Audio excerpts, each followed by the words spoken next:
പേര് കേട്ടതാണ് കേരളത്തിൻ്റെ പാഠ്യരീതികൾ, പാഠ്യപദ്ധതികൾ.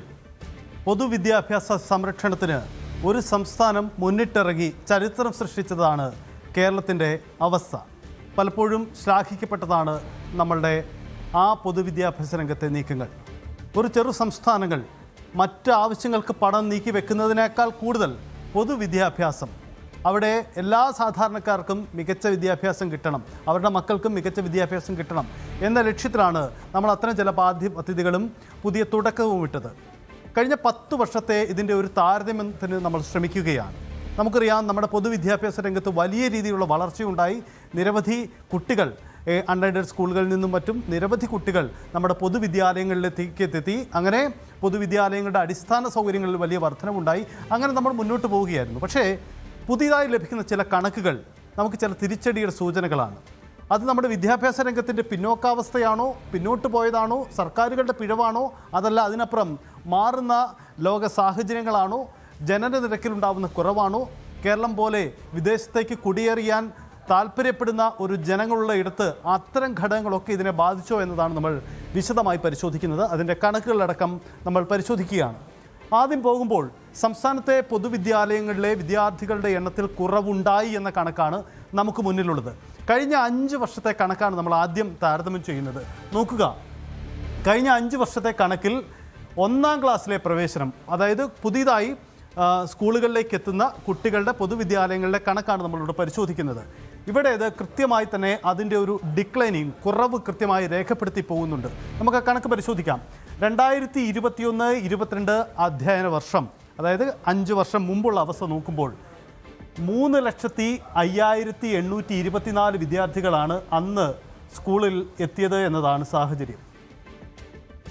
അതേസമയം 2022-23 വരുമ്പോൾ അത് 2,68,302 കുറയുന്നു. അതായത് ഒരു വർഷം കൊണ്ട് തന്നെ വലിയൊരു ഡിക്ലൈനിങ് വലിയൊരു കുറവിടെ സംഭവിച്ചിട്ടുണ്ട്. 3 ലക്ഷത്തിൽ നിന്നും 2,68,000 ഒരു വർഷം കൊണ്ട് തന്നെ 1-ാം ക്ലാസ്സിലെത്തിയ വിദ്യാർത്ഥികളുടെ എണ്ണത്തിൽ കുറവ് വരുന്നുണ്ട്. തൊട്ടടുത്ത വർഷം 2023-24 വരുമ്പോൾ അത് 2,58,000, അതായത് 2,58,149 കുറയുന്നു. തൊട്ടടുത്ത വർഷം 2024-25 വരുമ്പോൾ ആ കുറവ് 2,50,986 കുറവ്, അതായത് ഏകദേശം 7,000 സംതിങ് കുറവ് വരുന്നു. തൊട്ടടുത്ത വർഷം 2025-26, അതായത് തൊട്ട് കഴിഞ്ഞ വർഷത്തെ കണക്ക് പരിശോധിക്കുമ്പോൾ വീണ്ടും ആ കണക്കിൽ കുറവുണ്ടാകുന്നു. ഏകദേശം 15,000-ഓളം വിദ്യാർത്ഥികളുടെ കുറവ് വീണ്ടും രേഖപ്പെടുത്തുന്നു. അങ്ങനെ 2,34,476 വിദ്യാർത്ഥികളാണ് 1-ാം ക്ലാസ്സിലെത്തിയത് എന്നതാണ് നമുക്ക് മുന്നിൽ ഉണ്ടാവുന്ന കണക്ക്. അതായത് കഴിഞ്ഞ 5 വർഷത്തെ കണക്ക് പരിശോധിക്കുമ്പോൾ വളരെ വ്യക്തമാണ്, സംസ്ഥാനത്ത് 1-ാം ക്ലാസ്സിൽ പൊതുവിദ്യാലയങ്ങളിലെത്തിയ വിദ്യാർത്ഥികളിൽ ക്രമാനുഗതമായൊരു കുറവ് രേഖപ്പെടുത്തുന്നുണ്ട്.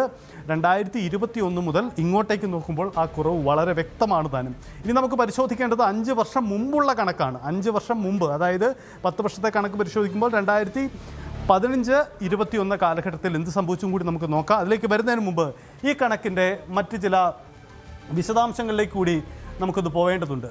ഇതിൻ്റെ ഒരു ആകത്തുക ഇങ്ങനെയാണ്. 5 വർഷത്തിനിടെ 1-ാം ക്ലാസ്സിലെ പ്രവേശനത്തിൽ ആകെ 71,348 കുട്ടികൾ കുറവ് രേഖപ്പെടുത്തി എന്നതാണ് കണക്ക്. അതായത് 5 വർഷത്തിനിടെ 71,348 കുട്ടികൾ പുതിയതായി സ്കൂളിലെത്തിയില്ല, കുറവ് രേഖപ്പെടുത്തി. കാരണങ്ങൾ പലതുണ്ടാവാം. ഒന്നുകിൽ നമ്മുടെ വിദ്യാഭ്യാസ രംഗത്തെ ഒരു പിന്നോക്കാവസ്ഥയോ, അല്ലെങ്കിൽ ആളുകൾക്ക് പൊതുവിദ്യാഭ്യാസത്തിനുള്ള താല്പര്യക്കുറവോ ഉണ്ടായിരിക്കാം. അതിനപ്പുറം ജനന നിരക്കിൽ കുറവ് വന്നിട്ടുണ്ട്, അത് പ്രകടമായതാണ്. കണക്കുകൾ പരിശോധിക്കുമ്പോൾ ജനന നിരക്കിൽ കുറവ് വന്നിട്ടുണ്ട്. അതിൻ്റെ ഒരു പ്രകടനം സ്വാഭാവികമായും ഇവിടെ ഉണ്ടാവാം. മറ്റൊന്ന്, കേരളം പോലെയുള്ള സംസ്ഥാനത്ത് വിദേശ കുടിയേറ്റമാണ്. പുതിയതായി കുടുംബങ്ങളൊക്കെ വിദേശത്തേക്ക് പോകുമ്പോൾ സ്വാഭാവികമായും അവരൊന്നും ഇവിടുത്തെ സ്കൂളുകൾ പഠിക്കാൻ എത്തുന്നില്ല. ആ ഒരു കുറവ് പ്രകടമായേക്കാം. മറ്റൊന്ന്, 1-ാം ക്ലാസ്സിലെ പ്രവേശനം കുറഞ്ഞെങ്കിലും മറ്റൊരു പ്രധാനപ്പെട്ട കാര്യമാണ്, 2025-26 അധ്യയന വർഷത്തിൽ 2 മുതൽ 10 വരെ ക്ലാസ്സുകളിലെ വിദ്യാർത്ഥികളുടെ എണ്ണത്തിൽ വർധനവ് രേഖപ്പെടുത്തിയിട്ടുണ്ട്. അതായത് 1-ാം ക്ലാസ്സിലെത്തിയ കുട്ടികളുടെ എണ്ണത്തിൽ കുറവുണ്ടായെങ്കിലും 2 മുതൽ 10 വരെയുള്ള കുട്ടികൾ, അതായത് മറ്റു സ്കൂളുകളിൽ നിന്നുള്ള ഒരു ഷിഫ്റ്റ് ആയിരിക്കും പൊതുവിദ്യാലയ മേഖലയിലേക്ക് ഉണ്ടായിരിക്കുന്നത്. അങ്ങനെ അത് 40,906 പേരുടെ ഒരു വർധനവ് ഉണ്ടായിട്ടുണ്ട് എന്നതാണ്. അത് ഒരു കഴിഞ്ഞ വർഷത്തെ മാത്രം ഒരു കണക്കാണ് അങ്ങനെ നമുക്ക് രേഖപ്പെടുത്തിയിരിക്കുന്നത്. മറ്റൊരു കണക്ക് നോക്കുമ്പോൾ 2024-25 അധ്യയന വർഷം 28,86,607 ആയിരുന്ന വിദ്യാർത്ഥികളുടെ എണ്ണം, മൊത്തം കണക്കാണ് പറയുന്നത്. അത് തൊട്ടടുത്ത വർഷത്തിൽ ഒരു വർധനവ് രേഖപ്പെടുത്തിയിട്ടുണ്ട്. അത് 29 ലക്ഷമായി വർധനവുണ്ടായിട്ടുണ്ട്. നമുക്ക് പൊതുവിൽ കാണാൻ കഴിയുന്നത് ഈ ജനസംഖ്യാ നിരക്ക് കുറയുന്നത്, ജനസംഖ്യാ ഘടനയിലുണ്ടായ മാറ്റങ്ങൾ, ഒപ്പം വിദേശ കുടിയേറ്റം, ഇങ്ങനെയുള്ള കാരണങ്ങൾ ഒരുപക്ഷെ ഇതിന് കാരണമായി വരാം. ഇനി നമുക്ക് ജില്ല തിരിച്ചുള്ള സാഹചര്യം നോക്കാം. ജില്ല തിരിച്ച് സംസ്ഥാനത്തെ സ്കൂളുകളിലെത്തിയ വിദ്യാർത്ഥികളുടെ കണക്ക് എന്താണ് എന്ന കാര്യം കൂടി പരിശോധിക്കാം. ഏത് ജില്ലയിലാണ് കുറവ് കൂടുതൽ എന്ന കാര്യം കൂടി അത് പരിശോധിക്കുമ്പോഴാണ് കഴിഞ്ഞ 2 വർഷങ്ങളുടെ താരതമ്യമാണ്. അതായത് 2023-24 25-26 ഈ 2 വർഷങ്ങളുടെ ഒരു താരതമ്യമാണ് നമ്മൾ ഉദ്ദേശിക്കുന്നത്. അതിൽ തിരുവനന്തപുരം ജില്ല നോക്കുമ്പോൾ തിരുവനന്തപുരം ജില്ലയിൽ 2,06,659 എന്ന നമ്പർ 2,66,000 കുറയുന്നു. 24,021 കുട്ടികളുടെ എണ്ണത്തിൽ കുറവുണ്ടാകുന്നു. കൊല്ലം ജില്ലയിലേക്ക് വരുമ്പോൾ നോക്കൂ, 25,654 അത് കുറയുന്നു, കുറവ് രേഖപ്പെടുത്തുന്നു. പത്തനംതിട്ട ജില്ലയിലേക്ക് വരുമ്പോൾ 7,978 കുറവ്. അതായത് പത്തനംതിട്ട ജില്ലയിൽ പൊതുവിൽ വിദ്യാർത്ഥികളുടെ എണ്ണം കുറവാണ്. സ്വാഭാവികമായും ആ കുറവിൻ്റെ നിരക്കിൽ എണ്ണത്തിൽ അത് പ്രകടമായിട്ടുണ്ട്. ആലപ്പുഴയിലേക്ക് വരുമ്പോൾ 17,000 പരം കുറവുണ്ടാകുന്നു. കോട്ടയം ജില്ലയിലേക്ക് വരുമ്പോൾ 15,000-ലധികം വിദ്യാർത്ഥികളുടെ കുറവുണ്ടാകുന്നു. ഇടുക്കിയിൽ അത് 9,527 ആവുന്നു. എറണാകുളം ജില്ലയിലേക്ക് വരുമ്പോൾ 18,358 വിദ്യാർത്ഥികളുടെ കുറവാണ് പൊതുവിദ്യാലയങ്ങളിൽ കഴിഞ്ഞ 2 വർഷങ്ങളുടെ താരതമ്യത്തിൽ പ്രകടമാവുന്നത്. തൃശ്ശൂർ ജില്ലയിലേക്ക് 16,807 വിദ്യാർത്ഥികളുടെ കുറവ് വരുന്നുണ്ട്. പാലക്കാട് ജില്ലയിൽ വരുമ്പോൾ അത് 18,000 പരമാകുന്നു. മലപ്പുറത്തേക്ക് വരുമ്പോൾ 4,669. നമുക്ക് പ്രത്യേകം പരാമർശിച്ചു പോവേണ്ട ഒരു കണക്ക് കൂടിയായി ഇത് മാറുകയാണ്. കാരണം സംസ്ഥാനത്തെ എല്ലാ ജില്ലകളിലും സ്കൂളുകളിലെത്തുന്ന വിദ്യാർത്ഥികളുടെ എണ്ണത്തിൽ കുറവ് രേഖപ്പെടുത്തുന്നുണ്ട്. അതൊരു പൊതുവായ ട്രെൻഡ് ആവാം, അങ്ങനെ വരാം. പക്ഷേ മലപ്പുറം ജില്ല ഇതിൽ നിന്ന് മാറി നിൽക്കുകയാണ്. പൊതുവിൽ മലപ്പുറത്ത് ജനസംഖ്യാ വർധനവ് രേഖപ്പെടുത്തുന്നുണ്ട്. ആ കണക്കിൻ്റെ പ്രതിഫലനം ഇവിടെയും ഉണ്ടാകുന്നു. നോക്കൂ, മലപ്പുറത്ത് 7,76,683 പേരാണ് സ്കൂളുകളിൽ 2023-24 എത്തിയെങ്കിൽ അത് 25-26 വരുമ്പോൾ 7,76,214 നേരിയ കുറവ് മാത്രമാണ്. അതായത് 469 കുട്ടികളുടെ കുറവ് മാത്രമാണ് മലപ്പുറം ജില്ലയിൽ ഉണ്ടായത്. അതായത് മറ്റ് ജില്ലകളിൽ നിന്ന് വ്യത്യസ്തമായി മലപ്പുറം ഇക്കാര്യത്തിൽ വേറൊരു പാറ്റേൺ ഉണ്ടായിട്ടുണ്ട് എന്നതിൻ്റെ പ്രകടനം. കോഴിക്കോട് ജില്ലയിലേക്ക് 22,188 കുട്ടികളുടെ കുറവുണ്ടാവുന്നു. വയനാട് ജില്ലയിൽ 6,118 വിദ്യാർത്ഥികളുടെ കുറവുണ്ടായിട്ടുണ്ട്. 2 വർഷങ്ങളുടെ താരതമ്യം. കണ്ണൂരെ കണക്ക് ഇങ്ങനെയാണ്, കാസർഗോഡെ കണക്കും ഇങ്ങനെയാണ് എന്നതാണ് നമുക്ക് മുന്നിലേക്ക് വരുന്നത്. അപ്പോൾ ഈ താരതമ്യത്തിൻ്റെ ഒരു വിശകലനത്തിലേക്ക് വരുമ്പോൾ 2023-24 37,46,647 വിദ്യാർത്ഥികൾ 25-26 വരുമ്പോൾ അത് 35,34,702. അപ്പോൾ 2,11,945 വിദ്യാർത്ഥികളുടെ കുറവാണ് ഈ 2 വർഷ ഇടവേളകൾ തന്നെ സംഭവിച്ചത് എന്നതാണ് നമ്മുടെ പൊതുവിദ്യാലയങ്ങളിലെ സാഹചര്യം വ്യക്തമാകുന്ന കാര്യം. ഇതിൻ്റെ ഒരു പൊതുവായ നിരീക്ഷണം ഇങ്ങനെയാണ്. ഏറ്റവും കൂടുതൽ വിദ്യാർത്ഥികളുള്ള ജില്ല മലപ്പുറമാണ്, 7,76,000 പരം വിദ്യാർത്ഥികൾ. ഏറ്റവും കുറവ് വിദ്യാർത്ഥികളുള്ള ജില്ല പത്തനംതിട്ടയാണ്, 74,954 വിദ്യാർത്ഥികൾ. ഇതിൽ വിദ്യാർത്ഥികളുടെ എണ്ണത്തിൽ ഏറ്റവും വലിയ ഇടിവ് സംഭവിക്കുന്ന ജില്ലകൾ ശ്രദ്ധിക്കണം. കൊല്ലം, തിരുവനന്തപുരം, കോഴിക്കോട് ജില്ലകൾ. ഈ ജില്ലകളിലാണ് ഒരു ട്രെൻഡ് വലിയ രീതിയിൽ സ്കൂളിലെത്തുന്ന കുട്ടികളുടെ എണ്ണത്തിൽ കുറവ്, പൊതുവിദ്യാലയങ്ങളിലെത്തുന്ന കുട്ടികളുടെ എണ്ണത്തിൽ കുറവ് വരുന്നത്. മലപ്പുറം ജില്ലയിൽ മാത്രം വിദ്യാർത്ഥികളുടെ എണ്ണം ഏകദേശം സ്ഥിരത നിലനിർത്തി എന്നത് കണക്ക് കൂടിയാണ് നമുക്ക് മുന്നിലേക്ക് വരുന്നത് എന്നതാണ്. ഇനി നമ്മൾ നോക്കുന്നത് മറ്റൊരു പ്രധാനപ്പെട്ട കണക്കാണ്. 2023 മുതൽ 2025 വരെയുള്ള 5 വർഷങ്ങളാണ് നമ്മൾ താരതമ്യം ചെയ്തത്. പക്ഷേ അതിനും അപ്പുറമുള്ള 5 വർഷങ്ങൾ, ആ 5 വർഷമാണ് നമുക്ക് വലിയ പ്രതീക്ഷ നൽകിയ 5 വർഷങ്ങൾ. അത് പ്രധാനപ്പെട്ട ഒരു കാര്യം കൂടിയാണ്. നമുക്ക് പരിശോധിക്കുമ്പോൾ നോക്കാം. 2015-16 കണക്കെടുക്കുമ്പോൾ തന്നെ 2,53,000 പരം 1-ാം ക്ലാസ് പ്രവേശനമുണ്ടായിരുന്നത് 2016 തൊട്ടടുത്ത വർഷം വരുമ്പോൾ നേരിയ കുറവ് രേഖപ്പെടുത്തുന്നുണ്ട്. 2,47 ആവുന്നുണ്ട്. പക്ഷേ പിന്നീട് അങ്ങോട്ടുള്ള വർഷങ്ങൾ നോക്കൂ.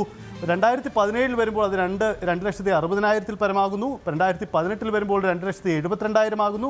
2019 വരുമ്പോൾ അത് 2,68,000 ആകുന്നു. 2020 വരുമ്പോൾ 2,76,000 ആകുന്നു. 2021 വരുമ്പോൾ 3,00,000 പരം വിദ്യാർത്ഥികൾ റെക്കോർഡ് അടിച്ചു അന്ന്. അതാണ് സാഹചര്യം. അതായത് അതിനൊരു ഒരുപക്ഷെ ഒരു കാരണം പറയാം.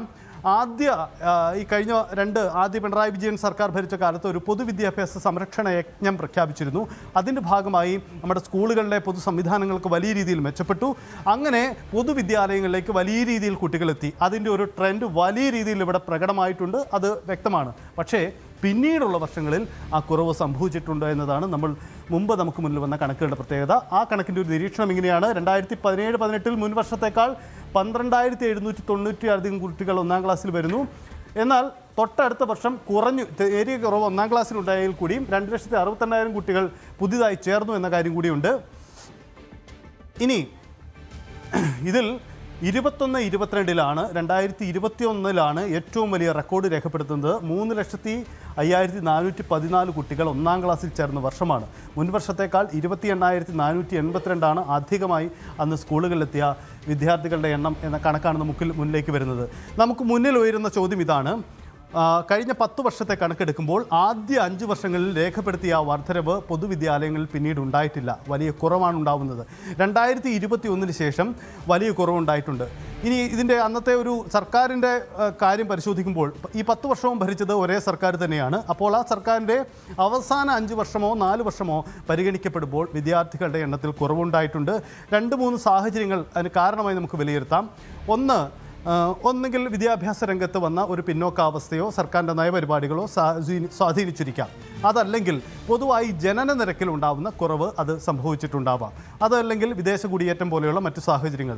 നമ്മളിപ്പോൾ മുന്നോട്ട് വെച്ച ഈ കണക്കുകളെല്ലാം വിവിധ വിദ്യാഭ്യാസ വകുപ്പിൻ്റെ വിവിധ ഡിപ്പാർട്ട്മെൻറ്റുകളും ഒപ്പം തന്നെ ബജറ്റിലുമൊക്കെ പരാമർശിച്ചു പോയ ചില കണക്കുകളാണ്. നേരിയ ചില മാറ്റങ്ങളൊക്കെ ഈ കണക്കിൽ ഉണ്ടായേക്കാം. പക്ഷേ പൊതുവായ ട്രെൻഡ് ഇത് തന്നെയാണ്. കഴിഞ്ഞ 5 വർഷങ്ങളിൽ നമ്മുടെ പൊതുവിദ്യാലയങ്ങളിലെത്തുന്ന വിദ്യാർത്ഥികളുടെ എണ്ണത്തിൽ വലിയ തരത്തിലുള്ള കുറവ് രേഖപ്പെടുത്തുന്നുണ്ട്. നമ്മൾക്ക് മുന്നിൽ വിശദമായി പരിശോധിക്കപ്പെടേണ്ട കണക്കാണ്. ഇന്ന് പ്രവേശനോത്സവം നടക്കുമ്പോൾ പുതിയ നയപരിപാടികളും പുതിയ വിദ്യാഭ്യാസ രംഗത്തെ പുതിയ കാഴ്ചപ്പാടുകളുമായി മുന്നോട്ട് പോകുന്ന സർക്കാരിന് മുന്നിലും ഗൗരവമായി പരിശോധിക്കേണ്ട കണക്ക് കൂടിയായി ഇത് മാറുകയാണ്. എന്തുകൊണ്ട് നമ്മുടെ പൊതുവിദ്യാഭ്യാസ രംഗത്തെ ആ നേട്ടം നമുക്ക് നിലനിർത്താൻ കഴിയുന്നില്ല എന്ന ചോദ്യമാണ്.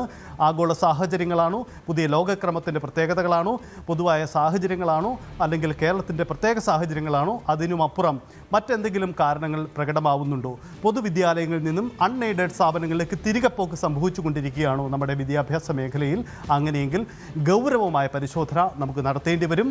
അങ്ങനെയെങ്കിൽ അത് പുതിയ സർക്കാരിന് മുന്നിലുണ്ടാകുന്ന ഒരു വെല്ലുവിളിയായി മാറുകയും ചെയ്യുന്നു എന്നതാണ് ഈ കണക്കുകൾ നമുക്ക് മുന്നിലേക്ക് വയ്ക്കുന്നത്.